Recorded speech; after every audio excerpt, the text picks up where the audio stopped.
हम चलते हैं मध्य प्रदेश, जहां पर हमारे सहयोगी अनुराग द्वारी हमारे साथ बने हुए हैं। अनुराग, खंडवा लोकसभा उपचुनाव में बीजेपी की लीड की खबरें आ रही थी, जोबट से भी बीजेपी की लीड की खबरें आ रही थी, लेकिन आप असली स्थिति इस वक्त क्या पता लग रही है वो बताएं, और इसके अलावा पृथ्वीपुर की स्थिति भी बताएं, रेगांव की स्थिति भी बताएं।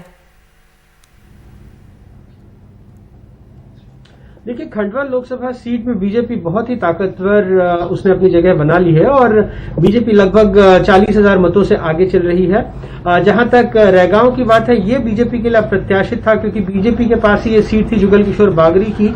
उनकी रिश्तेदार को, उनके बेटों को टिकट नहीं मिला था, इस वजह से काफी असंतोष भी था। उनकी बागरी समुदाय की ही प्रतिमा बागरी को टिकट दी गई है, लेकिन वो अब कांग्रेस के उम्मीदवार से लगभग 4,000 मतों से कल्पना वर्मा से पीछे चल रही हैं।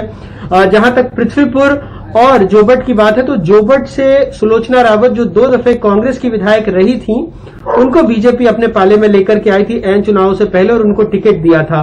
पृथ्वीपुर से भी समाजवादी पार्टी से आए शिशुपाल यादव को टिकट दिया गया है। पृथ्वीपुर में यादवों की अच्छी खासी संख्या है और इन दोनों सीटों पर बीजेपी आगे चल रही है। वैसे तीनों जो विधानसभा सीट है, अगर सिर्फ जोबट को छोड़ दे, जहां सुलोचना रावत लगभग 10,000 मतों से आगे चल रही हैं, तो बाकी तीनों सीट जहां कांग्रेस आगे है, जहां बीजेपी आगे है, वो लगभग फोटो फिनिश की तरह ही है कि 1,500-2,000 मतों से आगे चल रही हैं और अभी लगभग आधे राउंड की और काउंटिंग होना बाकी है। कहीं 22, कहीं 27 इतने राउंड की काउंटिंग होनी है, कहीं 10, कहीं 12 इस तरह की काउंटिंग हुई है। तो ये देखने बाद दिलचस्प होगा कि किसके पाले में जाती है।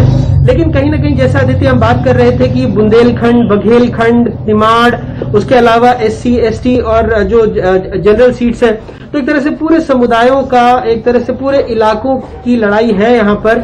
और ये शिवराज सिंह चौहान की सरकार के लिए तो कोई खतरा नहीं है, लेकिन अगर कांग्रेस कुछ सीटें खींचने में कामयाब रहती है, क्योंकि जो जोबट की सीट है और जो पृथ्वीपुर की सीट है वो कांग्रेस की ही है, अगर रेगांव सीट छीन लेती है और इन दोनों सीटों पर भी कांग्रेस जीत दर्ज करती है, तो ये कहीं ना कहीं शिवराज सिंह चौहान की साख पर एक बड़ा धक्का होगा, क्योंकि इसके पहले दमोह का उपचुनाव वो हार चुके हैं और इस बार लगभग 40 विधायकों को 12 मंत्रियों के साथ खुद उन्होंने सघन कैंपेनिंग की है। 40 से ज्यादा सभाएं की हैं। वहीं नेता प्रतिपक्ष कमलनाथ ने 17 सभाएं ही की हैं। तो कहीं ना कहीं अगर ये सीटें वो हारते हैं, तो जो बार बार देश में महंगाई, बेरोजगारी, इनको लेकर बातचीत चल रही है, कोरोना में जिस तरह के कुप्रबंधन की बातचीत चल रही है, तो उस पर ये माना जा रहा है कि एक तरह से मुहर लग जाएगी। हालांकि विधानसभा में जो बीजेपी की दलीय स्थिति है, उसमें इससे बहुत ज्यादा फर्क नहीं पड़ेगा, मजबूत स्थिति में है। बिल्कुल, बहुत शुक्रिया अनुराग इस तमाम जानकारी के लिए। तो अनुराग ने किस तरह से पूरी मध्य प्रदेश की स्थिति यहाँ पर बता दी है कि कुछ जगहों पर बीजेपी को लीड मिल रही है, कुछ जगहों पर कांग्रेस को भी रुझान में आगे बढ़त मिल रही है, लेकिन आगे देखना होगा कि नतीजे आखिर क्या कुछ कहते हैं।